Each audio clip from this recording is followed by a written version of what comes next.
Uric acid के patients खाएं क्या? अगर दालें सब्जियां एक पर्टिकुलर हद तक सब कुछ बंद है तो क्या खाएं? हम ये कहते हैं कि खाया पिया बैठना है। आप जहाँ खा रहे हैं वहीं बैठे हैं, वहीं टीवी देखते हैं, सो जाते हैं। ये चीज़ें खतरनाक हैं। तिब में इसका इलाज मौजूद है। यूरिक एसिड कंट्रोल करने से लेकर ये जो गाउट का आपने जिक्र किया और बहुत शदीद दर्द होती है, इसके लिए कोई घरेलू टोटका भी बताएं। आप एक बैगन उसका गूदा लेके आपने पट्टी से ले लें, कोई भी पट्टी, उसके ऊपर लेप करके ना आप जिस जगह पे उसका क्रिस्टल है, ये जो अंगूठा पेन कर वहाँ पे लगा दें और आप यकीन करें कि वो 1 से 2 आपने अटेम्प्ट में ये जो है ना आपका जो क्रिस्टल है वहाँ से मेल्ट हो जाए। मेडिसिन अभी तक कोई ऐसी निकल नहीं सकी एलोपैथी में जो आपका यूरिक एसिड बिल्कुल खत्म कर दे।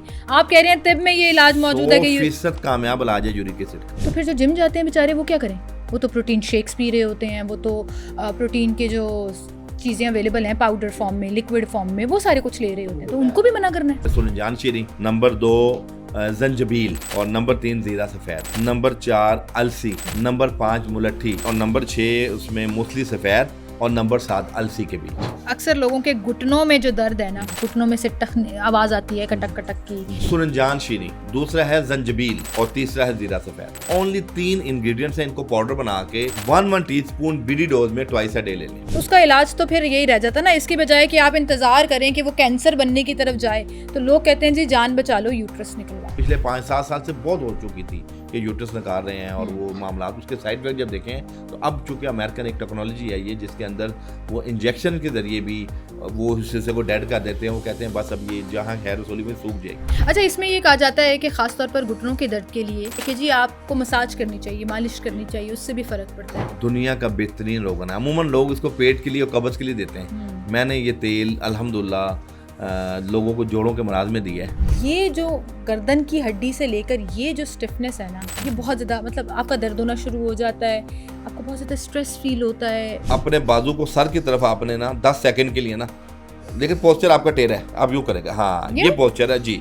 और मैंने इसको अब आपने बाजू को सर की तरफ धक्का देना है, सुबह निहार मुंह और सर को बाजू की तरफ, ये देखें वाइब्रेशन शुरू हो जाएगी। आप तो कांप रहे हैं। ये वाइब्रेशन देनी है ना। अक्सर लोग कहते हैं हमारी हड्डियां कमजोर हो गई हैं, इसका भी इलाज पॉसिबल है किस तरह से? जिन लोगों के अंदर हड्डियों के मसाइल हैं, जोड़ों के मसाइल हैं या खून की कमी के इश्यूज हैं ड्यू टू एनेमिक, या जिन लोगों में असाबी कमजोरी है, जिनका जिगर काम नहीं करता, उनको चाहिए है रज के आम खाएं।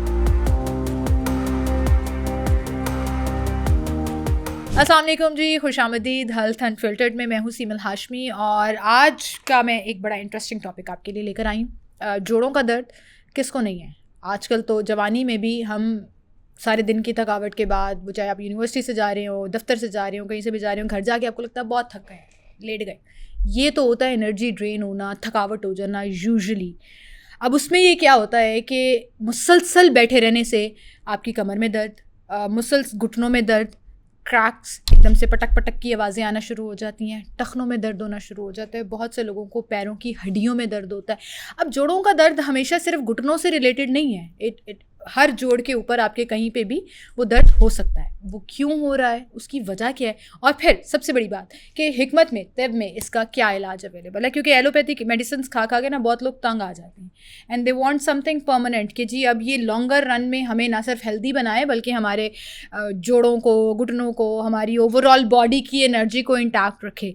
तो क्या नुस्खे हैं इसमें, किस तरह से इलाज पॉसिबल है, कितना ख़तरनाक हो सकता है ये, इन तमाम चीज़ों पर हम बात करेंगे। हमारे साथ हकीम अताउर रहमान सदीकी साहब मौजूद हैं, उन्हें मैं खुशामदीद कहूँगी। अस्सलाम वालेकुम। वालेकुम अस्सलाम। क्या हाल है? अल्लाह का बड़ा एहसान है। हकीम साहब, आप भी सोच रहे होंगे जोड़ों के दर्द से मैं शुरू हुई और बीच में मैं हर बॉडी का जो जोड़ है ना उसको इंक्लूड करके मैंने हर पेन को बीच में शामिल कर लिया। अब मसला ये है कि हमारी नौजवान नस्ल से लेकर 40s 50s और फिर आगे बूढ़ी एज तक ये प्रॉब्लम जो है ना वेरी कर रहा है। कुछ एज ग्रुप्स को घुटनों का बहुत दर्द है, जो थोड़ी बड़ी एज में हम चले जाएं तो ज़्यादा फील होना शुरू हो जाता है। कुछ लोगों को कमर का दर्द जो है, आपकी कमर की रीढ़ की हड्डी के अंदर भी जो है उसके अंदर दर्द होना शुरू हो जाता है। टेल बोन का आजकल बहुत प्रॉब्लम चल रहा है लोगों का। तो मैं ये सारे इश्यूज डिस्कस करना चाह रही हूँ कि क्या इसका इलाज पॉसिबल है, किस तरह से पॉसिबल है। तो ज़रा बताइएगा तिब में जोड़ों का दर्द असल में होता क्या है? जी बिस्मिल्लाहिर्रहमानिर्रहीम। ये आपने जैसे कहा ना कि पूरी डिटेलन आपने जोड़ों के अमराज के ऊपर गुफ्तगू की, तो मुरादाबादी का एक शेर है कि घुटने में दर्द जिगर हो रहा है, घुटने में दर्द जिगर हो रहा है, इधर हो रहा है, उधर हो रहा है। तो ये जोड़ों का मर्ज ऐसा है कि जो बंदे को ले बैठता है, यानी वो किसी जोगे नहीं रहता, ना वो फिजिकली वर्क कर सकता है, ना वो अपना इबादत व रियादत कर सकता है, ना वो प्रोफेशनली अपना काम कर सकता है। जोड़ों का मर्ज पाकिस्तान में बहुत ज़्यादा फैल चुका है और इसके अंदर अब एज लिमिट नहीं रही। पहले वक्तों में जो हमारे बुजुर्ग होते थे उनको हम 50-60 के बाद जाके देखते थे कि उनके जोड़ों में तकलीफ है, लेकिन गुज़श्ता 10 साल से पाकिस्तान के अंदर बच्चे, बूढ़े, जवान, तमाम लोग जोड़ों के मराज में मुब्तला है। अच्छा, ये जोड़ों का मर्ज ये होता है कि हमारी बॉडी में छोटे जोड़ भी होते हैं, बड़े जोड़ भी होते हैं। नोक्रस भी कहते हैं, गैंठिया भी कह सकते हैं इन अमराज में। लेकिन ये कि जो छोटे जोड़ होते हैं ना, उसके अंदर ये होता है कि हमारी बॉडी में कुछ तेजाबी मादे, जस्ट लाइक यूरिक एसिड बढ़ता है तो हमारे टखनों के अंदर पेन शुरू हो जाती है, उंगलियों में और ये चीज़ें अंगूठे में पेन शुरू होती है। ये छोटे जोड़ों के अमराज हैं, नुक्रस टाइप हम कहते हैं। एक होता है बड़े जोड़ों के अमराज। बड़े जोड़ों के अमराज में गैंठिया आ जाता है, ऑर्थराइटिस, ऑस्टियोआर्थराइटिस आ जाता है और आपके सर्वाइकल आ जाता है। ये सारे बड़े जोड़ हमारे मुतासिर होते हैं और इसके अंदर यूरिक एसिड भी होता है और दूसरी जो न्यूट्रिशन डेफिशिएंसी है, just like vitamin D, calcium, magnesium, zinc, इसकी डेफिशिएंसी से भी मामला होते हैं। नंबर 2। नंबर 3 एक मर्ज है जो आपने बताया टेल बोन का। अच्छा, हमारा पूरा जो सर्वाइकल स्पाइनल सिस्टम है ना, उसको वो एक पूरे हमारा वजूद जो 6 फुट का, 5.5 से 6 फुट का जो वजूद है ना, उसको जो बेस किया हुआ है, जैसे आप देखें ना कि कोई खंबे खड़े होते हैं ना, उसको बैलेंस करने के लिए 2 तारें लगी होती हैं, वो बेसिकली लिम्स नोड का काम करती हैं और उनको बैलेंस रखती हैं ताकि आंधी एब्सोल्युटली गिरे ना। हाँ जी, बिल्कुल। अच्छा, हमारे अल्लाह पाक ने जो स्पाइनल का पूरा एक बनाया ना, वो ऐसा ज़बरदस्त अल्लाह ने तख्लीक किया है कि हमारा दिमाग, देखिए जब बच्चा पैदा होता है तो ये जो गर्दन के ऊपर की जो हड्डी है, अगर ये ज़रा सी भी बारीक रह जाए तो वो अपना गर्दन को संभाल नहीं सकता। तो यहाँ से शुरू होती है और टेल बोन तक हमारी टांगे, हमारे और दिमाग और जितना हमारा इंफ्रास्ट्रक्चर अल्लाह ने बनाया है एनाटॉमिकली, उसकी बेस बुनियाद यहाँ डिपेंड है। अच्छा, उसके अंदर क्या है? उसके अंदर हमारे 3 डिफरेंट पोर्शन अल्लाह ने बनाए हैं। सी सीरियल के मोरे हैं जो सर्वाइकल को और ब्रेन को हमारे कंट्रोल करते हैं। सही है। इसी तरह एल सीरियल के जो हैं, जिसमें लम्बैगो रीजन हमारा आता है, जिसके अंदर L4, L5, S1 है। S1 बेसिकली दुमची है जो हमारी टेल बोन कहते हैं। इसकी इन्फ्लेमेशन, इसके अंदर क्रूजन, इसके अंदर आपकी जो डिस्क का बाहर आना, डिस्क बाहर आके सेंसर वेन को जब दबाती है तो शियाटिका वेन डिस्टर्ब होती है और आपकी टांग में पेन शुरू हो जाता है। तो ये भी जोड़ों के अमराज में, मोरों के अमराज में आता है। लेकिन बहसियत मजमूई इसको हम ये भी जोड़ों का कहते हैं, लेकिन ये मोरों का ज़्यादा प्रॉब्लम। ठीक है जी, ये एक अलग बीमारी है। अच्छा, ये सारी इतनी कॉम्प्लिकेटेड बीमारियां जो आपने बताई हैं, जिसका एलोपैथी में तो इलाज मौजूद है, लेकिन लोग जो है ना अब नेचर की तरफ जा रहे हैं, तिब की तरफ जा रहे हैं कि जी हम हर्बल मेडिसिन लें, कम से कम उसका साइड इफेक्ट हो, क्योंकि आप एक बीमारी का इलाज करा रहे हो तो ऐसा लगता है आपको कोई और बीमारी शुरू हो गई है। एक्सेसिव मेडिसिन को लोग अब अवॉइड करना चाह रहे हैं कि हमें वो नहीं चाहिए, इतनी लंबी लंबी हमसे एलोपैथी मेडिसिन नहीं खाई जाती हैं, उसका साइड इफेक्ट ऑब्वियसली एग्जिस्ट करता है। तो हम शुरू करते हैं छोटे जोड़ों के अमराज से। तिब में इसका इलाज मौजूद है, यूरिक एसिड कंट्रोल करने से लेकर ये जो गाउट का आपने जिक्र किया, पाँव सूज जाता है, टखना सूज जाता है, आपकी टो यानी कि पाँव की उंगलियां सूज जाती हैं और बहुत शदीद दर्द होती है। इसके लिए कोई घरेलू टोटका भी बताएं जिन लोगों को ये प्रॉब्लम है, और इसके साथ साथ इलाज।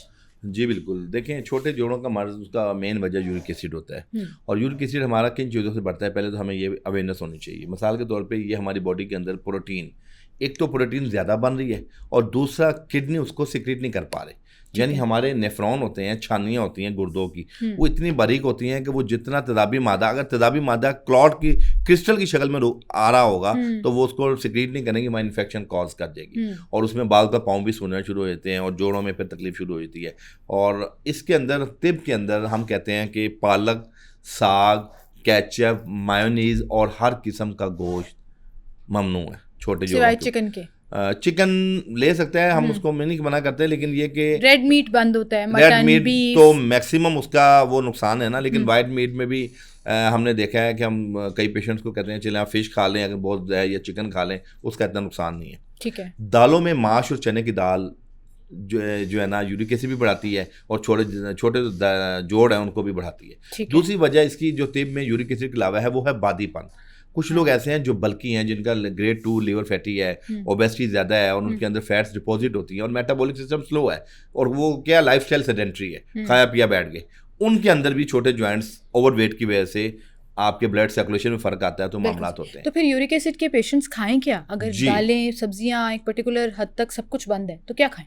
देखें मैं ये नहीं कहता कि आप ये देखें, इसकी वजह मैकेनिज्म ऑफ लाइफ स्पेंडिंग क्या है, वो ये है कि यूरिक एसिड वाला पेशेंट दुनिया का गोश्त खाए, हम ये मना नहीं कर रहे। अच्छा। लेकिन देखें जो भी आप चीज़ खा रहे हो उसको बर्न करना है ना, जो कैलोरीज आपने एक्सेस ले ली हैं। हम ये कहते हैं कि खाया पिया बैठना है, आप जहाँ खा रहे हैं वहीं बैठे हैं, वहीं टीवी देखते हैं और सो जाते हैं, ये चीज़ें ख़तरनाक हैं। आप उसके अंदर सब्जियां लें, मौसमी सब्जियां जितनी भी हैं, टिंडे हैं, कद्दू हैं, तोरियां हैं, घिया तोरी है वो खाएं। आप मूंग की धुली हुई दाल खाएं, मसर खाएं, मसूर खाएं, आपका यूरिक एसिड नहीं बढ़ेगा, ये भी दालें हैं। ठीक है। इसी तरह आप अपना गोश्त जो है जैसे चिकन का है या मछली का है वो आप ले सकते हैं। और गोश्त भी अगर आप स्टीम में लेंगे ना तो वो दूसरा गोश्त भी नुकसान नहीं देता बहुत ज़्यादा, स्टीम वाला गोश्त। ठीक है, ठीक है।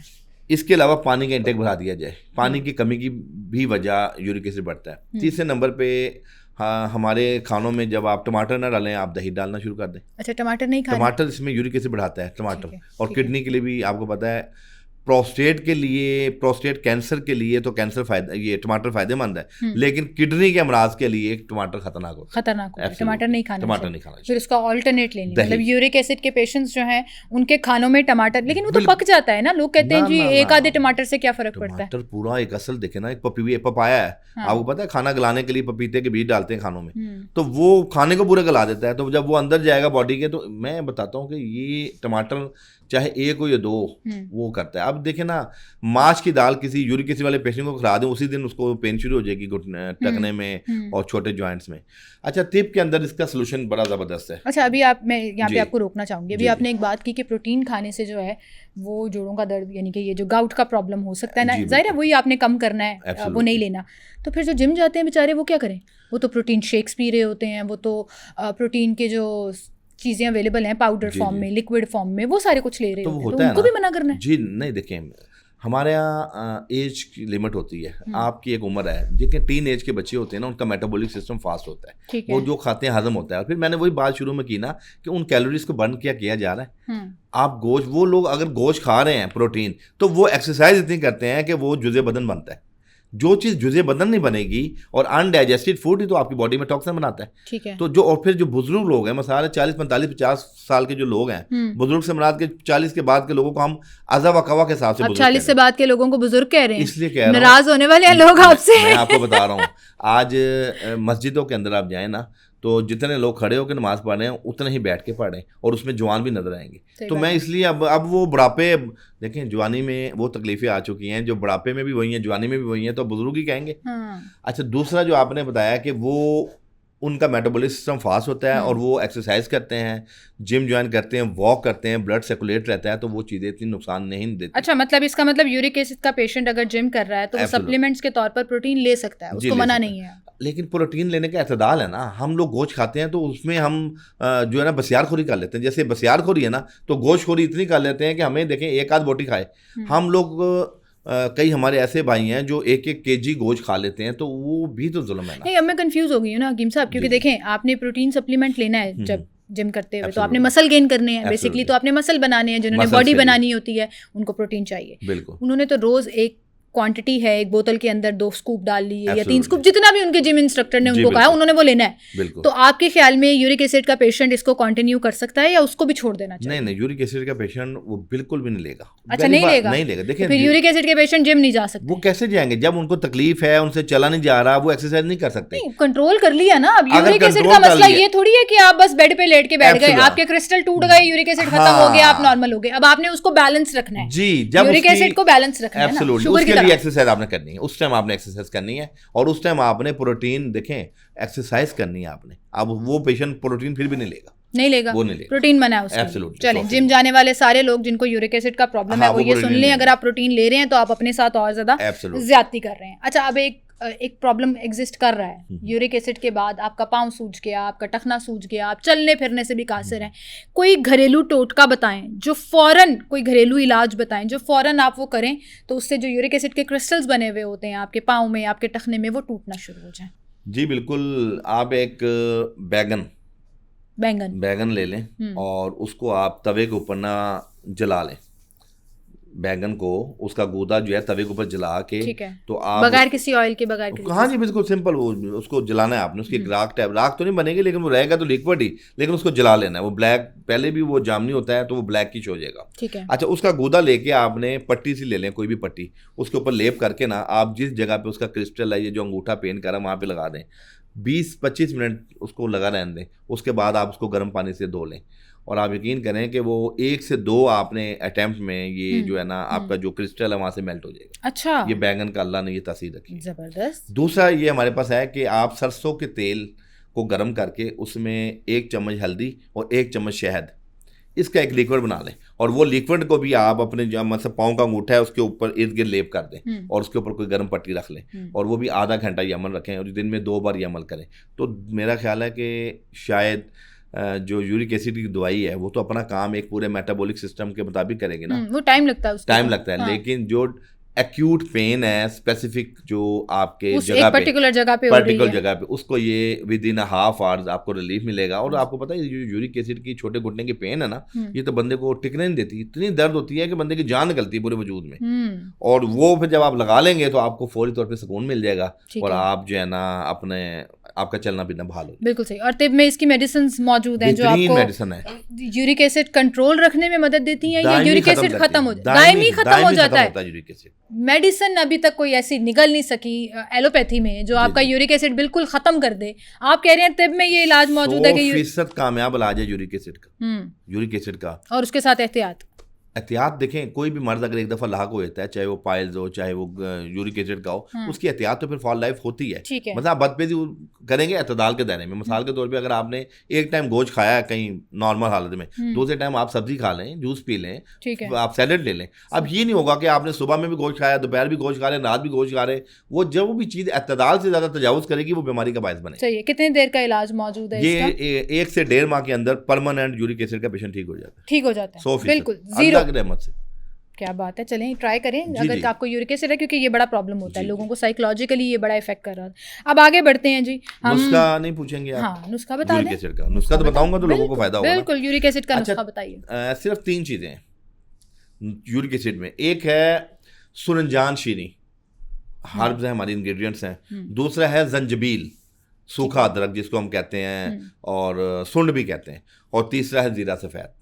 ठीक है, ओनली 3 इंग्रेडिएंट्स हैं। इनको पाउडर बना के 1 टीस्पून बीडी डोज में ट्वाइस अ डे ले लें। ठीक है, 1 चम्मच छोटा सुबह शाम बिफोर मील पानी के हमरा ले लें।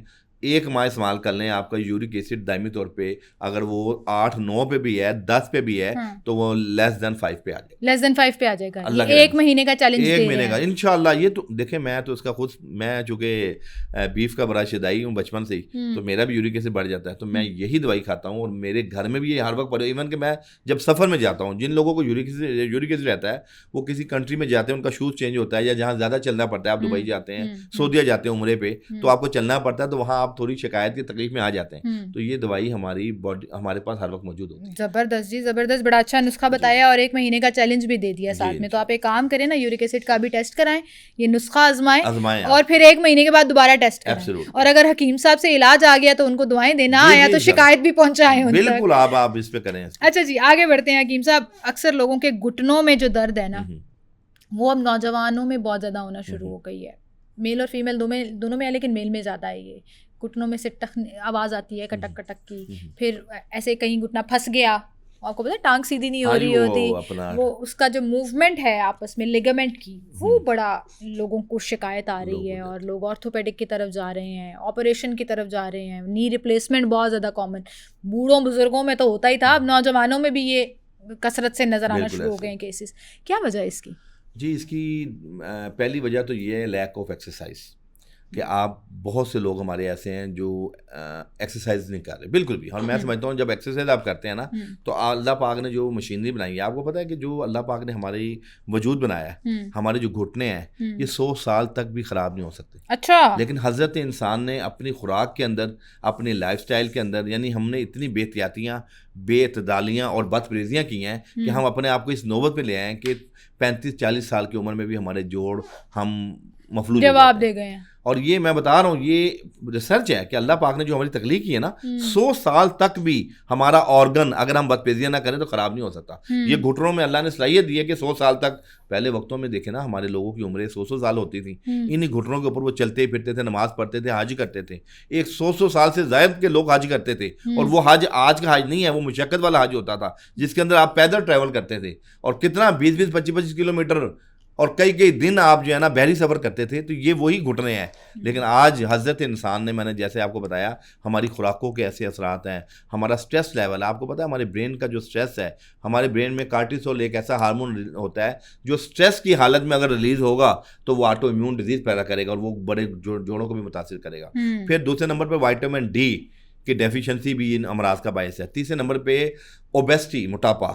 आप according to body mass index, अगर आपका मोटापा ज़्यादा है 10-12 kg, 15 kg, उसको हम बॉदर नहीं करते। हालांकि आप कभी किसी शख्स को कहें कि 5 किलो का थैला इस हाथ में, 5 किलो का थैला इस हाथ में लेके आप जरा आधा किलोमीटर चलें, वो कहेगा मेरे तो जाएगा, घुटने गए, बाजू गए, कंधे गए। हाँ, ये 10 किलो का थैला नहीं पकड़ा जा रहा, दोनों हाथों में डिवाइड करके 5-5 किलो का। तो ये 50-50 किलो जो एक्स्ट्रा वेट लेके हम चल रहे हैं, तो ये घुटने कितना आपकी वो बर्दाश्त करेंगे और कितनी देर तक बर्दाश्त करेंगे। एक तो ये मामला। तीसरा, हम खुराकों के अंदर क्या खा रहे हैं, मुझे बताएं। जो आजकल का बच्चा, बूढ़ा, जवान, सब हमारी खुराकें है कि आप ये नहीं कह सकते कि बूढ़ा बंदा बदपेजी नहीं करता। आज अगर घर का बच्चा पिज़्ज़ा खाता है तो वालिदैन उसके साथ मिलके खाते हैं। आज अगर बुजुर्ग खाते हैं बर्गर, शवारमे, पिज़्ज़े, इसके अंदर क्या है, चिकन है, और वो चिकन, जो मुर्गी आपकी खुद अपने पाँव पे नहीं खड़ी हो सकती, वो आपके जोड़ों को क्या सहारा दे सकती है। तीसरा, जो आपने बताया लिगामेंट्स का इशू है, आवाज़ें आती हैं और जो आपके जोड़ लोग हो जाते हैं, ट्विस्ट हो जाते हैं, यानी अपनी जगह से डिसलोकेट हो जाते हैं, चपनी जिसको हम कहते हैं। हाँ जी। अच्छा, इसके अंदर क्या है, हमारी अलाइनमेंट, जब आप ओवरवेट होते हैं तो इसकी अंदर जो इसके टिश्यूज है ना, उनमें सोजिश आ जाती है। ठीक है। उस सोजिश की वजह से हमारे लिगामेंट्स भी वीक होते हैं और हमारी जो मूवमेंट होती है ना, वो भी ख़राब होती है। दूसरा, ऑस्टियोआर्थराइटिस एक है जिसमें हड्डियाँ बुड़बुड़ी होती हैं। हमारी जो घुटने की अल्लाह पाक ने ना एक ऐसा बनाया है कि मशीनरी है, इसने इसके अंदर से यूँ गुजरना है, ये मशीनरी ने।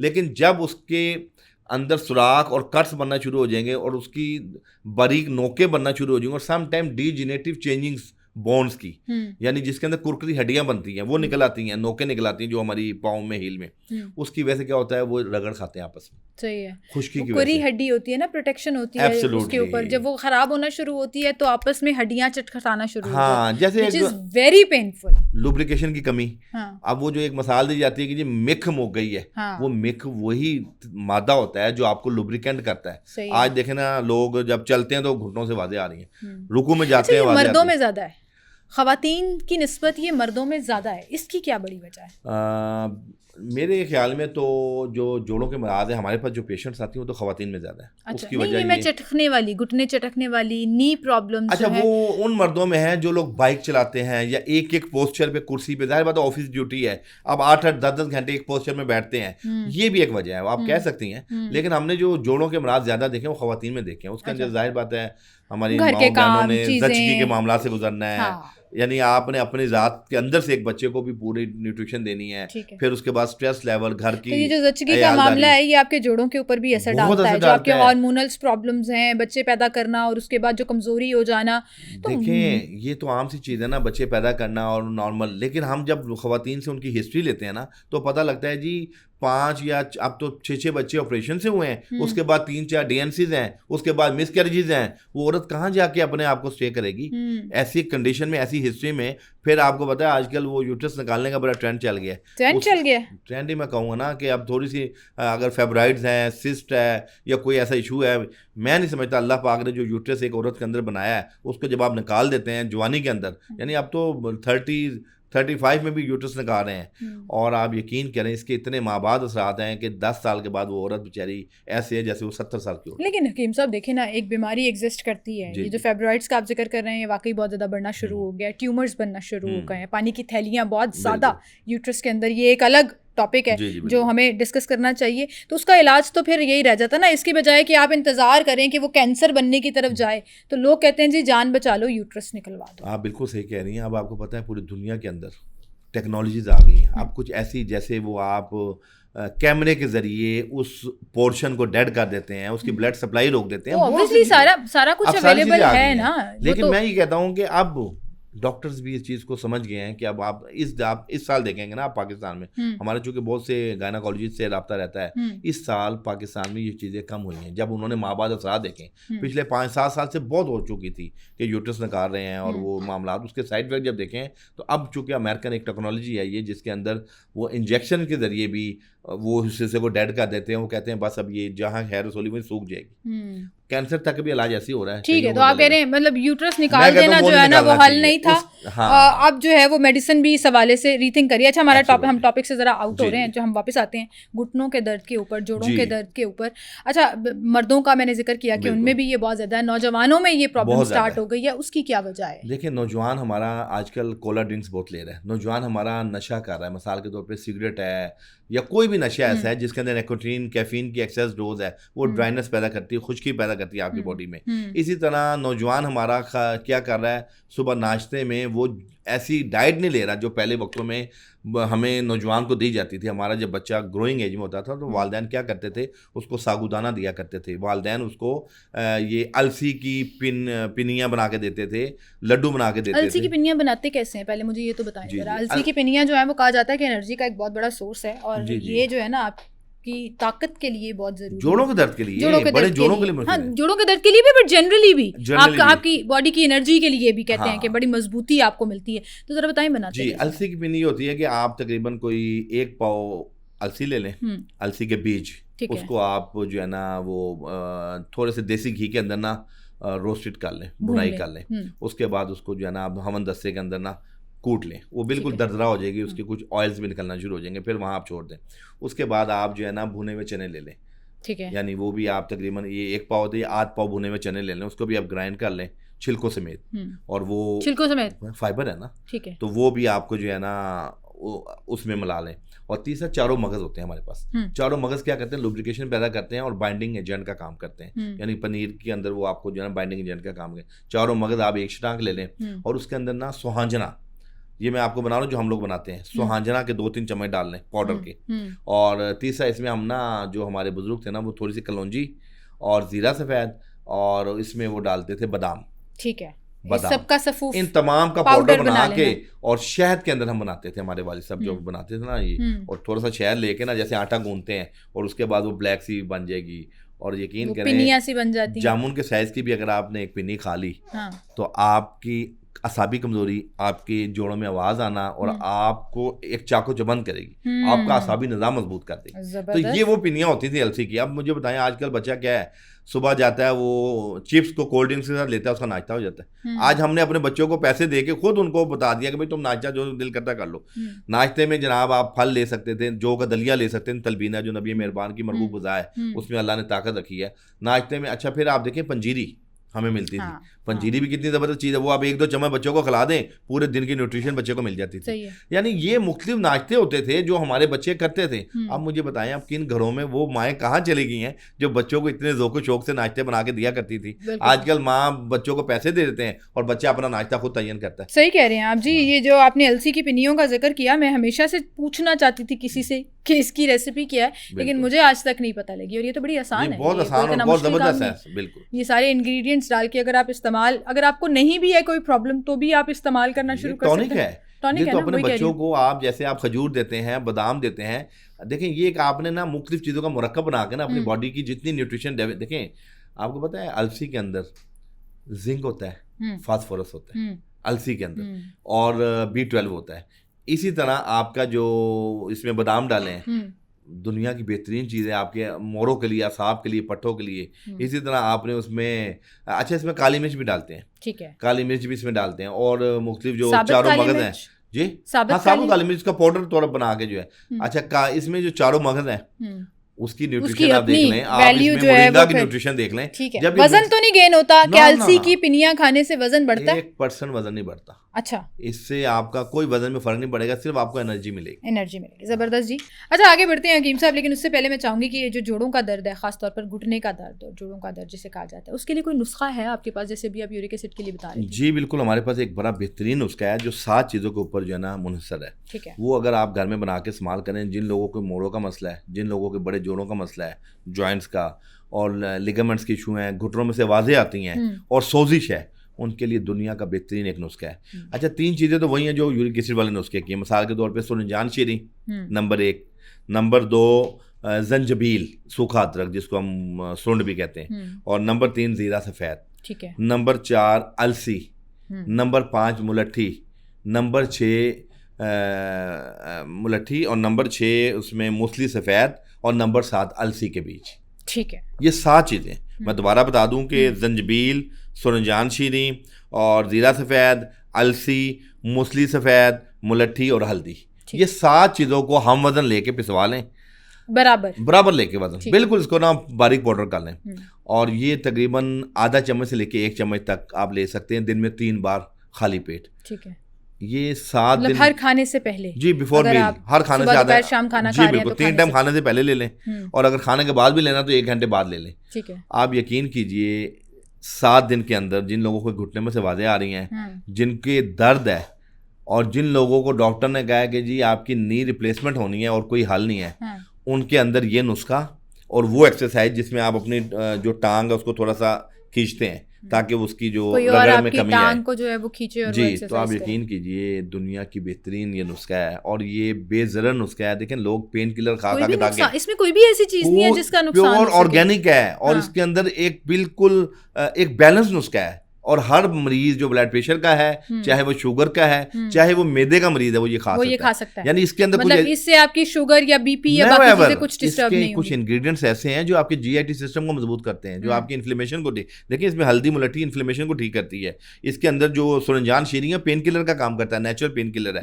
इसी तरह जो जीरा सफ़ेद है वो डायरेटिक है, यानी आपके अंदर जितना भी तेजाबी मादा है उसको ड्यू टू यूरिन आपको इखराज कर देता है। इसके अंदर जो अलसी है वो आपकी तकवीयत देती है, आपके जो बोन्स की डेंसिटी है जिसमें उसको मजबूत करती है। सही कह रहे हैं आप। तो ये फिर आप किसी भी एज के मरीज को दे सकते हैं, बच्चों से लेके, मतलब हम अपनी दादी को अगर दर्द हो रही है, नानी के दर्द हो रही है, उनको दे सकते हैं, अम्मियों को दे सकते हैं। 5 साल से लेके 100 साल तक का कोई भी बंदा बगैर किसी डॉक्टर की रिकमेंडेशन के ये घर में बना के इस्तेमाल कर सकता है। 7 दिन के अंदर आप कह रहे हैं कि उसको असर नजर आना शुरू हो जाएगा, वही असर नजर आना शुरू हो जाएगा ना। मैं ये थोड़ी कह रही हूँ 100%, हाँ, 7 डेज में असर नजर आना शुरू हो जाएगा कि जी मैं बेहतरी की तरफ जा रहा हूँ, फिर 2 माह 2.5 माह तक ये खाएं। बिल्कुल सही। अच्छा, इसमें ये कहा जाता है कि खासतौर पर घुटनों के दर्द के लिए या पाँव के दर्द के लिए या बड़े जोड़ जो हैं बेसिकली उनकी दर्द के लिए कि जी आपको मसाज करनी चाहिए, मालिश करनी चाहिए, उससे भी फ़र्क पड़ता है। कोई इसका ख़ास किस्म का रोगन, कोई तेल भी होता है या किसी भी चीज़ से आप उसकी मसाज? अच्छा, इसमें 2 किस्म के तेल होते हैं। एक होता है जिन लोगों की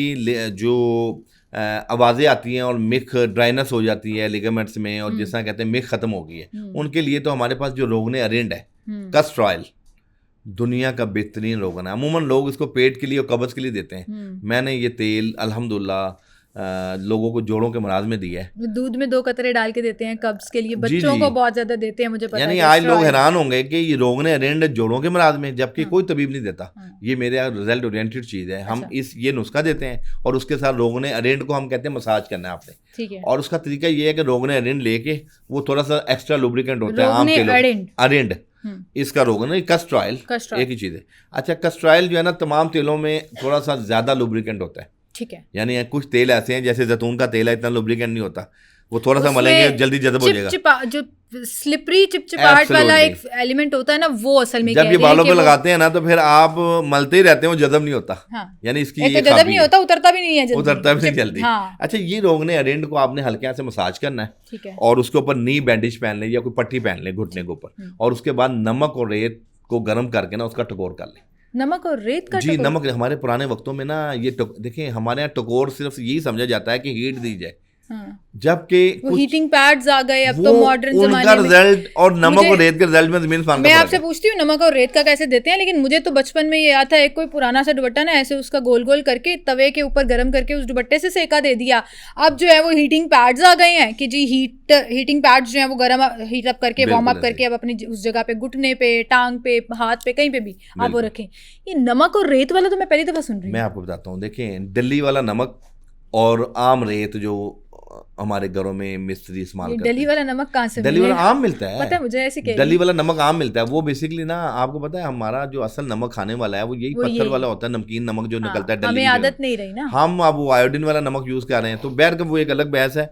ये दोनों नमक को मिक्स कर लें और आप थोड़ा सा, अच्छा आपने जो दुपट्टा कहा ना वो मलमल का कपड़ा होता था, दुपट्टा होता था मलमल का पहले लॉन का चलता था। दुपट्टा, मलमल का, हाँ। हाँ मलमल का अच्छा, कपड़ा वो तो मलमल बेस्ट का है ना। दुपट्टे के अंदर भी ये खासियत है, अच्छा जैसे वो उसमें है कपास में है, अच्छा कपास में भी है ना तहरीक हाँ, पैदा करता है। अच्छा, हाँ याद आया ना अच्छा आपको? अच्छा अच्छा, तो हाँ ये हाँ हाँ हमारे बुजुर्ग ये देते थे कि मलमल के कपड़े में उसको लपेट के ना, और इस्त्री है या कोई भी गर्म चीज है या तवे के ऊपर गर्म रेत, दोनों को यूं किया, बिरिया किया, वो हीट उसको एक कपड़े में डाल के ना उसे टकोर करते थे। अच्छा मतलब हाँ। नमक नमक जिसमें एंटी सिट्टा इन्फ्लेमेटरी भुना होता है। जा रहा होता है उस टाइप का भी, हाँ। लेकिन रेत और नमक को गरम करना है, हाँ, उसको मलमल के कपड़े मलमल में के कपड़े रखना में है, डालना है और उसको वहां टकोर करना तो है। आपके जिस्म पे कहीं पे भी सोजिश हुई सोजिश हो। उतारता है ये, आप यकीन जबरदस्त। कीजिए। नमक भी एंटी इन्फ्लेमेटरी है और रेत भी एंटी इन्फ्लेमेटरी है, हम्म। और गर्म तर तासीर की है, आपको ऐसी सुकून देगी। और लंबे अरसे तक गरम भी रहता है। हाँ जी, हाँ वो जी, ये नहीं होता कि आपको बार बार तवे पे कपड़ा रख के नहीं, गरम नहीं, करना आप देखें पड़ता है, ना, उसके अरब अंदर ममालिक आप के अंदर जो रेत है, क्यों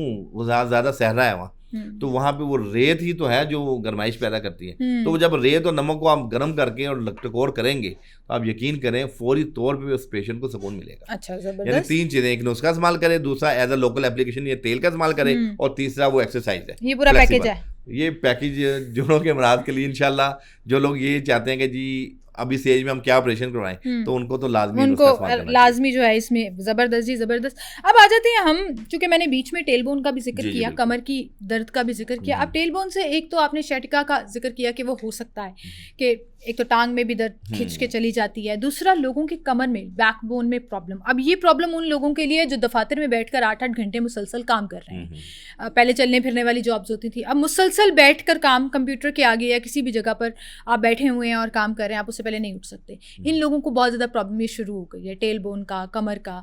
इसका कोई इलाज है? हाँ, देखें ये बड़ी कमाल की चीज़ है। जो लोग मोरों के कमर के टेल बोन में या L4 L5 में मुतासिर हुए हैं, डिजेनरेटिव चेंजिंग है उनकी, उनके लिए हमारे पास बेहतरीन नुस्खा है। एक तो हम उनको कहते हैं कि बादाम किशमिश सुबह नाश्ते में खाएं। ठीक है। दूसरे नंबर पे एक्सरसाइज बहुत कंपल्सरी है उनके लिए, चाहे वो योगा करें, चाहे वो फ्लेक्सिबल एक्सरसाइज करें, ताकि आपकी जो पट्टे कमर के ढीले हो चुके हैं उनमें एक स्टिफनेस टाइटनेस आए और मजबूत हों। ठीक है। तीसरे नंबर पे ऐसे पेशेंट को हम ऑयल लगाने से मना करते हैं, क्योंकि बाद वक़्त यहाँ पे बहुत मसाज नहीं करना, मसाज नहीं करना चाहिए। अगर आपको टेल बोन का प्रॉब्लम है या कमर का दर्द है तो आपने मोरों के मरीज को मसाज नहीं करना चाहिए, हम मना करते हैं। ठीक है, ये हम बहुत क्लियर बात है। ये चौथे नंबर पे इसके अंदर 3 चीज़ों की एक बड़ा ज़बरदस्त नुस्खा है जो आपके मोरों की तकलीफ को ठीक करता है। ठीक है। वो भी मैं तिब की टेल बोन मोरों की पेन में ही आती है। हाँ, टेल बोन और लम्बैगो और ये सर्वाइकल, ये सारी एक ही सीरियल है। ठीक है। और इसका नुस्खा भी तकरीबन एक ही है। अच्छा, उसके अंदर क्या चीज़ें हैं? उसके अंदर 3 चीज़ें बड़ी आम सी हैं। एक है असगन नागुरी, अश्वगंधा। पूरी दुनिया में इसको सुपर फूड करार दिया गया और आपकी बॉडी की कैल्शियम, मैग्नीशियम, जिंक और इसमें मौजूद है नेचुरली। ठीक है। अश्वगंधा पूरी दुनिया सादा देती है, ये पाउडर खा रहे हैं। अब देखिए, हमारे यहाँ लोग लकीर के फ़कीर हैं, कहीं से भी नेट के ऊपर सोशल मीडिया पे देखते हैं ना, वो मंगवाते हैं, खाना शुरू करते हैं। अश्वगंधा को अकेले नहीं खाना चाहिए। ठीक है। इसका क्या नुकसान है? इसका नुकसान ये है कि आपके मैदे को डिक कर देगी और आपको नोजिया क्रिएट करेगी और आपकी भूख खत्म कर देगी और आपको कॉन्स्टिपेशन करेगी, आपके डाइजेस्टिव सिस्टम की ऐसी की तैसी। हाँ जी। अब सारी दुनिया लगी हुई असगंध खा रही है, फिर 5 दिन खा के छोड़ देते हैं, महंगी महंगी मंगवाते हैं ऑनलाइन और फिर हमारे से रब्ता करते हैं। फिर हम उन्हें बताते हैं जी हर चीज़ का अल्लाह ने ना एक बदरका रखा है, किसी भी चीज़ को उसके बदरका के साथ इस्तेमाल करें तो उसकी एफिकेसी स्ट्रॉन्ग हो जाती है। ठीक है। अच्छा, इसके अंदर आपने लेना है अश्वगंधा, आप 1 शटांग ले लें, और 1 शटांग इसमें जो आपने लेना है मगा। एक होती है फिलफिल स्याज, जिसको हम काली मिर्च कहते हैं, इसको हम कहते हैं फिलफिल दराज तिब के अंदर, और मगा भी कहते हैं। ये ले लेना की दुकान से आम, ये ब्लैक कलर की ना, जिस तरह शतूत होते हैं ना, शतूत लंबे लंबे, और उसी तरह ये ड्राई शक्ल में होती है, पर ये मगा और होती है, मिर्च की एक किस्म होती है। ठीक है। 1 शटांग आप मगा ले लें, 1 शटांग आप असगन ले लें, और आधी शटांग आपने लेना है हंजल, तुम्बा जिसको हम कहते हैं। तुम्बा नहीं होता, बड़ा कड़वा होता है। हाँ। ये आधी शटांग लेना है। ओनली 3 इंग्रेडिएंट्स, इसको आप पाउडर बना के ना, ये थोड़े कड़वे होते हैं, अगर तो कोई बड़ा बंदा है वो वैसे भी खा लेगा, अगर बच्चे हैं तो उसको आप कैप्सूल भर दें। तो 0 नंबर का जो सबसे बड़ा साइज़ है ना, उसके 2 कैप्सूल सुबह शाम खाने हैं, और आम जो बंदा है वो 1/4 चम्मच से आधा चम्मच तक, 1/4 टीस्पून से लेके ½ टीस्पून तक 2 टाइम्स या 3 टाइम्स ले। ठीक है। जिन लोगों को मोरों का मसला है, कमर का मसला है, टेल बोन का मसला है, अल्लाह की रहमत से 1-1.5 माह के अंदर उनकी कमर मजबूत हो जाएगी। ठीक है, और कितने अरसे तक खाना है ये भी आप देखें, मैं ये कहता हूँ कि ये नेचुरल चीज़ है। अच्छा, इसको मैक्सिमम आप 1-1.5 माह खा के छोड़ दें, इसमें वक्फा डालना ज़रूरी होता है। ठीक है, क्योंकि जो हंजल है ना वो आंतों के अंदर बोझ डालता है, थोड़ा सा पेट को लूज भी कर सकता है। ठीक है, ताकि और फिर जब आपको पता है जो चीज़ें पेट को लूज करती हैं वो इंटेस्टाइन को वीक करती हैं। 1 से 1.5 माह इसकी यूनिवर्सल डोज है, और उसके बाद आप 15-20 दिन महीना गैप डाल के फिर इसको दोबारा 15 दिन खा लें। ऑन एंड ऑफ इसका इस्तेमाल करना फॉर लाइफ कोई नुकसान नहीं। सही है। तो ये इस्तेमाल करते रहने से आहिस्ता आहिस्ता आपकी कमर और मोरे जो हैं बेसिकली, हाँ जी, वो मजबूत होना शुरू 15 दिन के अंदर आप यकीन कीजिए आपके मोरों की शिकायत बेहतर हो जाएगी। चाहे आप उसका सिटिंग पोस्चर आपका वही है, आपकी जॉब वही है, नहीं बैठने की जॉब है ना, हाँ, मुसलसल चाहे आप 8-8 घंटे बैठ के काम कर रहे हैं, उसके बाद आपकी वो एनर्जी आ जाएगी, एनर्जी आपको मिलेगी, पूरी कमर आपकी ठीक रहेगी। मैं बाइक चला रहे हैं, कमर दर्द हो रही है, सुबह उठते हैं जब आप, तो आप जाहिर बात है कि नहीं, आप देखें ना इतने लोग हमारे बेचारे जो राइडर्स का काम कर रहे हैं बेचारे, मैं इसलिए कह रही हूँ कि मेहनत तो वो बहुत कर रहे हैं जी। लेकिन उनकी कमर का दर्द, उनके कंधों का दर्द, उनके घुटनों का दर्द, बहुत शिकायतें आ रही हैं। जितने नौजवान हैं वो मेहनत करना चाहते हैं, काम करना चाहते हैं, लेकिन मसला ये है कि फिर आपकी बॉडी जो है ना वो जवाब दे जाती है। हाँ, तो ये मेरे ख्याल से बड़ा आसान सा नुस्खा है, ट्राई करें। और कितने टाइम खाना है हकीम साहब? मैंने बताया कि जो शदीद मर्ज में बड़े हैं ना वो 3 टाइम भी ले सकते हैं, जिनको नॉर्मल तकलीफ है वो 2 टाइम ले लें, वो 2 टाइम, और सुबह शाम आप क्वार्टर जो चम्मच 1/4 से लेके ½ टीस्पून तक इसकी यूनिवर्सल डोज है। 2 टाइम्स ले लें बीडी डोज या 3 टाइम्स ले लें टीडी डोज में, दोनों नुकसान कोई नहीं है ना हर्बल है, प्योर ऑर्गेनिक है। और इसका दूसरा फायदा ये होता है जिन लोगों को रिंग वॉर्म्स है, पेट में कीड़े हैं, वो भी निकल जाते हैं। अच्छा, हाँ, हंजल जो है ना, सफाई हो जाती है आंतों की, आपकी आंतों में फंगस है, आपकी आंतों में कोई भी अनडाइजेस्टेड फूड है, टॉक्सिन है, मुतफन मवाद है, वो जाइल हो जाता है। बिल्कुल सही, बिल्कुल सही। अच्छा हकीम साहब, ये तो हम देखें पाँव की उंगली से शुरू हुए हैं, घुटनों से, टेलबोन से होते हुए अब मैं ऊपर की तरफ आ रही हूँ जिसमें आपके कंधे, ये जो गर्दन की हड्डी से लेकर ये जो स्टिफनेस है ना, ये मुझ समेत मुझे लगता है हर दूसरे वर्किंग मर्द और औरत दोनों के लिए ये बहुत ज़्यादा, मतलब आपका दर्द होना शुरू हो जाता है, आपको बहुत ज़्यादा स्ट्रेस फील होता है, ऐसे खिंचाव सा है गर्दन के अंदर। क्या करें इसके लिए? कोई ऐसा नुस्खा बताएं कि बस ये गर्दन का दर्द जो है ना आपका ठीक हो जाए, कंधों का दर्द ठीक हो जाए। हाँ, ये बहुत से लोग हमारे पास कंप्लेन करते हैं कि सर्वाइकल का दर्द है और वो पूरा सर उसमें मुतासिर हो जाता है, सर दर्द भी इसमें आ जाता है, और ये शोल्डर्स पे बोझ रहता है। अच्छा, इसकी बहुत सी रीज़न हैं। पहली बात तो ये है कि कुछ लोग ऐसे हैं कि वो डबल तकिया लेके सोते हैं।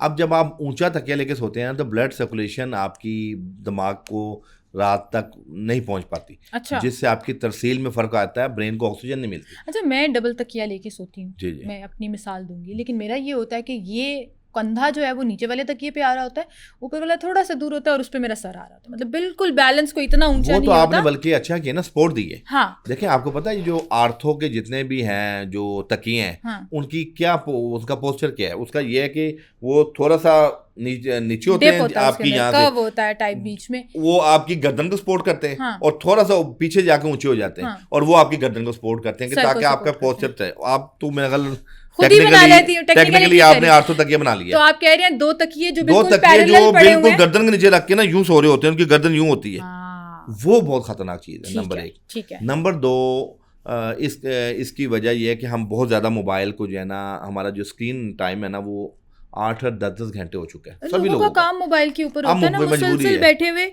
ऐसे बैठे हुए, उससे आपका पोस्चर बड़ा खराब हो रहा है, आपके बैठने का, खड़े होने का, चलने का स्टाइल, कंधे गिरे हुए हैं और बच्चे बड़े सब ऐसे चल रहे हैं, बिल्कुल ऐसे, जो आपकी पर्सनालिटी को बिल्कुल खराब कर देते हैं। वो दर्द वाला तो एलिमेंट साइड पे रह गया, मेरा तो पहले असल में दुखती रग मेरी ये शुरू हो गई है ना कि लोगों में कॉन्फिडेंस ही नहीं है, कमर ही सीधी नहीं हो रही, कंधा ही सीधा नहीं हो रहा, गिरे हुए पोस्चर के साथ बच्चे ऐसे ऐसे चल रहे हैं। मतलब क्या, मुझे बड़ा अजीब लगता है कि ये अब क्या हो रहा है हमारी नस्ल को। अच्छा, उसमें मैं आपको बताता हूँ, सर्वाइकल हमारे ये जो सीरियल है ना, इसके अंदर मोरों के अंदर जो है ना वो कुछ डिजेनरेटिव चेंजिंग आ जाती है। अच्छा, डिजेनरेटिव चेंजिंग कैसे दूर हो सकती है? उसमें यह है कि एक ही एक्सरसाइज है पूरी दुनिया के अंदर, वो मैं बताना चाहूँगा कि वो लोग जिन लोगों को एकदम उठे चक्कर आते हैं या जो डिगमगाते हैं, लेकिन वो डिगमगाना है ना, वो बहुत सी और बीमारियों का भी असबाब है, जिसमें MND है, मल्टीपल स्क्लेरोसिस के इश्यूज़ हैं, डायमेंशिया के इश्यूज़ हैं। ये वो बीमारियाँ जिसमें इंसान,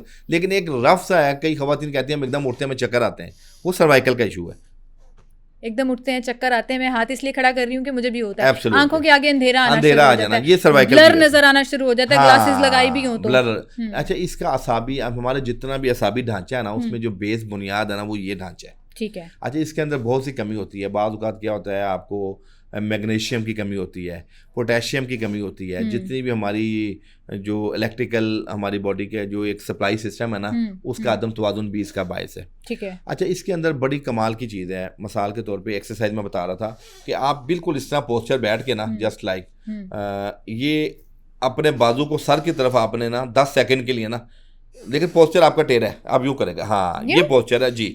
और मैंने इसको अब आपने बाजू को सर की तरफ धक्का देना है, सुबह निहार मुंह, और सर को बाजू की तरफ, ये देखें वाइब्रेशन शुरू हो जाएगी। आप तो कांप रहे हैं। हाँ, ये वाइब्रेशन देनी है ना। फिर ये 10 सेकंड, और इस तरफ से भी करना है ये, और ये 10 सेकंड, ये देखें। अच्छा, ये आपने खुद वाइब्रेशन देनी आप है। नहीं, जब आप बाजू को अपने सर की तरफ धक्का देंगे, सर को बाजू की तरफ देंगे, ऑटोमेटिकली वाइब्रेशन होगी। आप जरा जोर लगाए ना थोड़ी सी, ये देखें। आप में जोर ज्यादा है, जरा जोर ज्यादा नहीं, मेरा जोर कम है। ये जो रगे मुंजमिद है नहीं खुलेंगी। ये दुनिया की वाइड एक्सरसाइज है। यहाँ पे स्ट्रेस हुआ, हाँ जी, आया वो स्ट्रेस रिलीज होता है। लेकिन मैं आपको बताऊं, ये तो हम चूंकि बैठे हुए हैं अब टी टाइम पे ना, बेसिकली ये सुबह निहार मुंह, एक ये पहले एनर्जी नहीं होती है हकीम साहब, निहार मुंह आप ये एक्सरसाइज करेंगे तो आप तो मुझे लगता है बिल्कुल ही गिर जाएंगे। 4-5 दिन के बाद आप इतनी एक्टिव हो जाएंगी, आपकी ब्लड सप्लाई ब्रेन को जाना शुरू हो जाएगी। कितनी देर करनी है ये मैंने बताया, ये मुझे से नालायक पूछ रहे हैं। 40 सेकंड की एक्सरसाइज है। ठीक है। 10 सेकंड इस पोस्चर में, 10 सेकंड इस पोस्चर में, काउंटिंग करना शुरू कर दें। घड़ी देख क्या बैठ गया, 10 सेकंड इसमें, 10 सेकंड इसमें, 40 सेकंड। ये वाला कैसे करना है? ये वाला ये कि ये देखें, ठीक है, यानी आपने ये पोस्चर आपको यूं नहीं होना चाहिए, या आप यूं नहीं बैठे होंगे, आपने यूं बैठना जैसे बिल्कुल स्ट्रेट बैठना और अपना, हाँ ये बाजू यूं, सर यूं, ठीक है। ये दुनिया की वाहिद एक्सरसाइज है जो सर्वाइकल को ठीक कर। मुझे लग रहा है इसने मुझे हिला देना भी, नहीं, बड़ी कमाल की चीज है। चक्कर में हिला देने से मेरी मुराद ये है कि ठीक कर देना है। एब्सोल्युटली, एकदम से मुझे ना कुछ डिफरेंस सा फील हो रहा है। आपको रिलीज करता है, आपका प्रेशर देखें, आपके ना कुछ लिम्फ नोड बन जाते हैं, कुछ आपके प्रेशर पॉइंट आपके जो है ना मुंजमिद हो जाते हैं, ये खुल जाते हैं। सही है, जबरदस्त। कोई नुस्खा भी है उसका मैं बताता हूँ। हमारे पास अल्लाह पाक ने एक फल दिया है जिसको हम जैतून कहते हैं। ठीक है। जैतून का फल एज अ सैलेड ले लें, 5-7 दाने। आप olives, green olives, black olives तो हमारा वो पिज्जा वगैरह में डालते हैं ना। हाँ। ग्रीन ऑलिव्स जो है ना, वो 5 से 7 दाने एज अ सैलेड खाना शुरू कर दें। खाना खा रहे हैं साथ रख के वो खा लें। ये सर्वाइकल का और असाबी निज़ाम का कामयाब इलाज है। सीरियसली? हाँ जी। अच्छा, नंबर 1। अच्छा, मुझे बताएं, अब पहले ये बताएं कि ये जो ऑलिव्स हैं, जैतून है, अब ये मार्केट में मुख्तलिफ फॉर्म्स में अवेलेबल है। जी बिल्कुल ऐसे। एक जार मिलता है जिसमें वो सिरके के अंदर या कोई एक लिक्विड के अंदर डिप हुआ होता है, उसके अंदर एक छोटा सा कुछ रेड कलर का एक गाजर, हाँ गाजर वो भी होती है। वो खैर बड़ी मजे की लगती है, थोड़ी सी खट्टी मीठी होती है।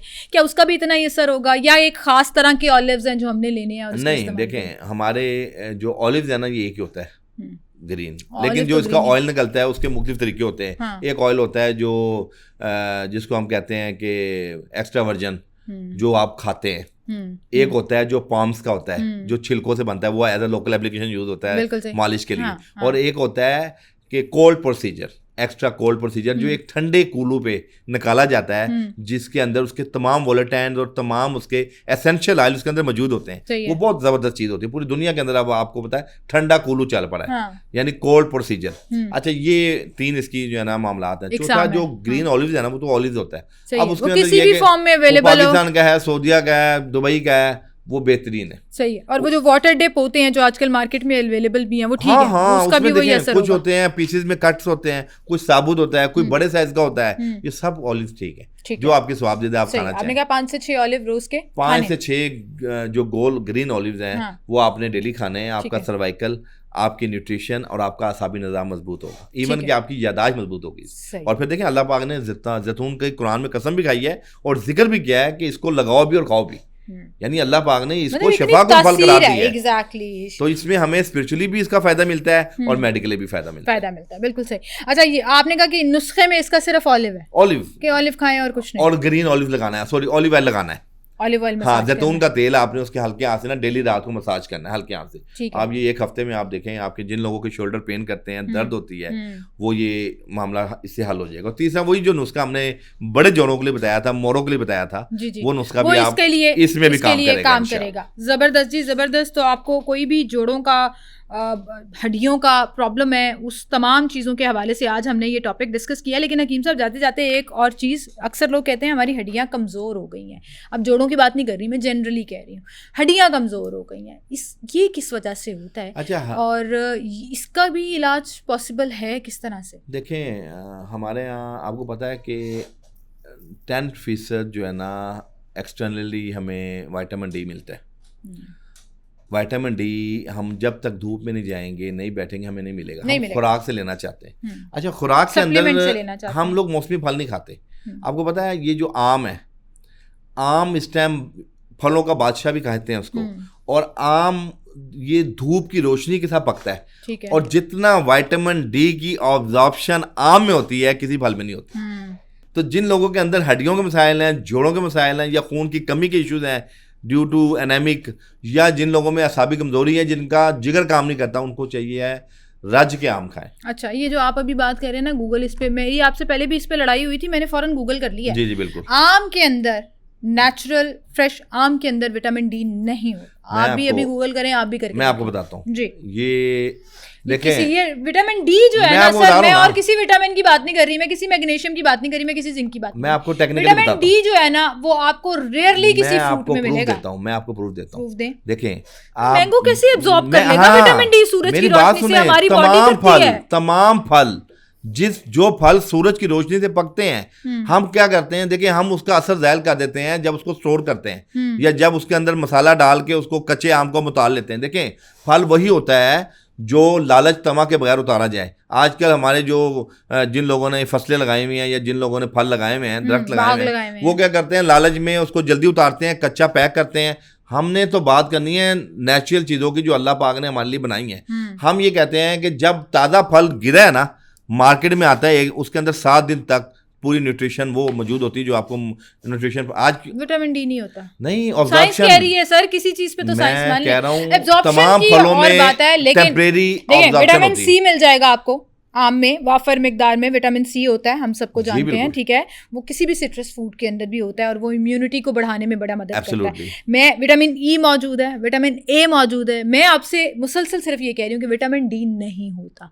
विटामिन डी आपको सप्लीमेंट की सूरत में ही लेना पड़ता है। सप्लीमेंट खाने पीने की चीजों में विटामिन डी बहुत रेयर है। ये हमारी पहले भी इस पे बहस हुई, मैंने आपको कहा, बल्कि हम टेक्निकली बहस दोबारा हो रही है, मुझे लग रहा है। बादाम के अंदर विटामिन डी है, नहीं है। लोबिया के अंदर विटामिन डी है, हम अच्छा देसी घी के अंदर आपको विटामिन डी के वो मिलते हैं। हाँ। इसके अलावा आपको ये जो है अपना हमारा जो है, तो आप नहीं मानते कि आपको एक्स्ट्रा विटामिन डी की गोलियां या इंजेक्शन जो लेना चाहिए? लेनी चाहिए। सप्लीमेंट जो है विटामिन डी का वो अलग से नहीं, मैंने बताया कि उसकी जो हमारे पास जो सोर्स है ना, बहुत कलील मिकदार में वो ना होने के बराबर में कहते नहीं, हमारी खुराक से मैं मानता हूं, लेकिन हमें विटामिन डी एक्स्ट्रा लेना पड़ता है। ठीक है, हमें जो टैबलेट की शक्ल में या ओरली हमें लेना पड़ेगा, इंजेक्शन की सूरत में जो आप हमें धूप में बैठना पड़ेगा। हाँ, धूप में बैठना पड़ेगा। हम तो आज ये कहते हैं जी हम काले हो जाएंगे, हमने धूप में नहीं बैठना। हमारी जो एक इंसान धूप में जाता है तो वो विटामिन डी की ऑब्जॉर्प्शन लेता है। हम जिंदा चीज हैं, हम एब्जॉर्ब कर रहे हैं ना। आप देखें जी, आप जो बात कर रहे हैं ना, कि एक मैंगो के अंदर विटामिन डी धूप से आ जाता है। हर मैंगो जब दरख्त से गिरा तो वो डेड हो गया जी, उसकी जिंदगी से उसका वो खत्म हो गया। लेकिन उसकी न्यूट्रिशन तो बहाल है ना कुछ दिनों तक, जब तक मैंगो तरोताजा है। देखें, विटामिन डी स्टोर करने के लिए आपको कैल्शियम चाहिए। हाँ, कैल्शियम चाहिए। मैंगो में कैल्शियम भी है, बिल्कुल है। हकीम साहब, मेरी आपकी लड़ाई हो जानी है, छोड़ दें इस बात को। कैल्शियम भी मौजूद है। इस बात पे ना मैं समझ रही हूँ, मैं गूगल का साथ दूंगी, क्योंकि मुझे ना मेरी जो अकल है ना वो इसका साथ दे रही है। लेकिन आपकी एक बात बिल्कुल 100% ठीक है कि हर दूसरा शख्स विटामिन डी डेफिशिएंसी का शिकार है। हमने धूप में निकलना छोड़ दिया है, हमारे खुराक में है नहीं है वो एक अलग बहस है, हम खाते ही नहीं है। ठीक है, चलो इस पे मान लेते हैं ना, हम खाते ही नहीं है, उसके लिए अलग से सप्लीमेंट लेना चाहिए। मुझे ये चीज़ तब रियलाइज हुई कि जब मैं प्रेगनेंसी के टाइम से गुजर रही थी, तो डॉक्टर ने कोई 3rd-4th मंथ से शुरू करा दी, और हर 15 दिन के बाद उन्होंने कहा कि आपने लाजमी एक गोली वो खानी है, वो आपकी पर पर्सन के हिसाब से उसके। क्या आप भी ये लोगों को लिख कर देते हैं, रिकमेंड करते हैं कि एक नॉर्मल इंसान भी महीने में एक गोली खा ले, 15 दिन में जितनी भी उसकी बॉडी में रिक्वायरमेंट है वो उसको पूरा करता है? बिल्कुल। हम ये जो आपको मैंने एक नुस्खा बताया था, इसमें मूसली सफ़ेद थी। मूसली सफ़ेद जो है नेचुरल, उसमें विटामिन डी मौजूद होता है नेचुरली, मूसली सफ़ेद में। ठीक है। अच्छा, वो बाइंडिंग एजेंट भी करती है, हड्डियों को मजबूत भी करती है, कैल्शियम भी मौजूद है उसमें। मोरिंगा आपका है, मोरिंगा के जो फल हैं, चले वो स्वांजना के पत्ते हैं, आप कहती हैं कि जो कोई चीज दरख्त से अगर कट जाती है तो उसकी लीफ कैसे हमें फायदा दे रही है? कैल्शियम नहीं है तो विटामिन डी हमारी बॉडी, तो आपने मुझे पूछा हमारी बॉडी कैसे स्टोर करती है, हाँ। मैंने कहा हमारी बॉडी कैल्शियम के अंदर स्टोर कर लेती है, क्योंकि विटामिन डी के लिए कैल्शियम होना बॉडी में बहुत जरूरी है। बिल्कुल, तो मैंने तो उसका जवाब दिया था। हाँ। मुझे नहीं पता फलों में और जड़ी बूटियों में किस तरह होता है, है। वो आपकी एक्सपर्टी है। हाँ। मैं आपको ये कह रही हूँ नेचुरल है, अल्लाह ने जो चीज बनाई है ना उसकी कोई अफादियत है ना, मुझे बात ठीक है, जामुन है, सही है। अब कैसे खून तो बना रहा है? एलोपैथी में जो एक्सट्रैक्ट मौजूद है जी, जी। एक विटामिन डी के नाम से, आपके ख्याल में ये उसका ऑल्टरनेट है? नहीं, 100% अल्टरनेट नहीं है उसकी। देखें डोज जो है ना वो तो बिल्कुल एक्सट्रैक्ट करके उन्होंने प्योर फॉर्म में विटामिन डी उसकी जो पोटेंसी दी हुई है, हाँ। उतना तो नहीं है, हाँ। लेकिन ये है कि कंटिन्यूसली इस्तेमाल करने से बॉन्ड डेंसिटी बेहतर होती है और विटामिन डी लेवल आपका बेहतर होता है। अच्छा, मैं ये कह रहा हूँ, हाँ। हम ये नहीं क्लेम कर रहे कि 100% उसको कंपनसेट करेगा। हाँ, मतलब आपको बहुत ज्यादा डेफिशिएंसी है तो फिर आपको एलोपैथी हम खुद कहते हैं कि आप एलोपैथी देखें। मैं वो चाहिए। हकीम हूँ, हम ये नहीं कहते कि जो चीज़ हमारे पास नहीं है तो मैं उसको कहूँगा कि जी ये हमारी जो चीज़ नहीं है, हम वाजे कहते हैं लोगों को जो ट्रीटमेंट हमारे पास नहीं है, हम कहते हैं हमारे पास ट्रीटमेंट नहीं है। लेकिन जो ट्रीटमेंट हमारे पास मौजूद है, अच्छा ये मैं आपको मुशाहिदों से बात बता रहा हूँ, हम अपने पेशेंट्स को जब डाइट प्लान देते हैं और उसके बाद 1-1.5 माह बाद वो टेस्ट हुआता है, आप यकीन करें उसमें उसका बेहतरीन रिजल्ट आता है। कुछ एचपी के पेशेंट, मतलब आप ये कह रहे हैं कि कंसिस्टेंट रह के हाँ, आप अपनी लो लेवल को बेहतर जरूर कर सकते हैं, लेकिन अगर आपको ड्रास्टिकली यानी कि फौरन और इमरजेंसी बेसिस पर कुछ चाहिए तो फिर आपने वो एलोपैथी के साथ ना उसको फॉलो करना है। ठीक है, ये तो जबरदस्त हो गया। जाते जाते कोई मशवरा देना चाहेंगे आप पाकिस्तानी अवाम को जो जोड़ों हड्डियों के दर्द से में मुब्तला है? कोई एक जाते जाते मशवरा? जी बिल्कुल, मैं पाकिस्तानी अवाम को यही मशवरा दूंगा कि हमने कुछ चीज़ें ऐसी हैं जो जब हम सेहत के असूलों से इनहराफ किया तो बीमारियां पैदा हुई हैं, और हिफ्ज़ान सेहत के असूलों को हमें अपनाना चाहिए। वो असूल जो नबी मेहरबान ने फरमाए, वो असूल जो हमारे कोहना तिब्बा थे उन्होंने बताए। मिसाल के तौर पे वो क्या असूल हैं? खाना 3 हिस्सों में खाया जाए, यानी एक हिस्सा ग़िज़ा का हो, एक हिस्सा हवा का हो और एक हिस्सा पानी का हो। हम जब इस पोर्शन में खाना खाएंगे तो वो खाना हमारे जुज़े बदन बनेगा, उस खाने में ऑक्सीजन शामिल होगी, वो हमारे ब्लड का हिस्सा बनेगा। इसी तरह मैं उन लोगों को कहना चाहता हूँ कि जो लोग लाइफस्टाइल जिनका सेडेंट्री है, उनको चाहिए कि आप इन जोड़ों के मराज से, असाबी तनाव से बचेंगे। उसकी सबसे अहम वजह लैक ऑफ एक्सरसाइज है। जब आपने एक्सरसाइज शुरू कर दी, आपने आपने एक्सरसाइज कर ली और आपने जो है वो योगा शुरू कर दिया, तो आप इन मराज से बचेंगे। और आखिर में इन तमाम जोड़ों के मराज के लिए जो मेन चीज़ है वो है नींद का पूरा करना। 8 आवर्स नींद बहुत कंपलसरी है। उस नींद में, जिस नींद में मेलाटोनिन रिलीज होगा, वो आपको सुकून भी देगी और आपके हार्मोन्स को भी रिलैक्स करेगी और आपका असाबी निज़ाम भी सुकून में आएगा। जिस तरह हमारा ब्रेन थकता है, हमारे असाब भी थकते हैं, हमारी कमर भी थकती है। तो इसलिए हम तमाम चीज़ों के लिए हमें हिफ्ज़ान सेहत के असूलों को अपनाना पड़ेगा। बिल्कुल सही, बहुत शुक्रिया हकीम साहब, आप हमारे साथ मौजूद थे और इसी के साथ आपसे इजाज़त लेंगे। अल्लाह हाफ़िज़।